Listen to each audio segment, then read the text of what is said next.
হ্যাঁ ভালো বন্ধুরা, কি খেতে বসেছি দেখেছো? এই দেখো, তোমরা তো বলো, দেখো কি খেতে বসেছি দেখো। এটা হচ্ছে উচ্ছে আলু দিয়ে পেঁপে মেখেছি কাঁচা তেল লঙ্কা দিয়ে। এটা আছে ভেন্ডি ভাজা, এটা আছে বড়া, এটা আছে ডাল, এটা আছে আলু পটল বড়ার তরকারি, শশা আছে, এখানে আরও তরকারি আছে,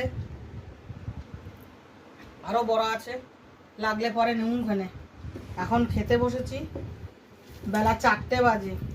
টাইম পাইনি গো বন্ধুরা, কি করবো, একা হাতে সব কাজ করি, তাই খেতে বই পড়লুম।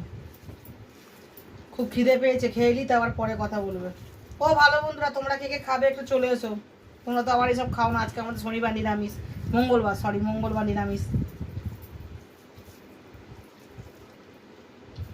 ভালো আছে বুঝেছো? গরম গরম সেটা দিয়ে ভাত খাওয়ার মজাই আলাদা।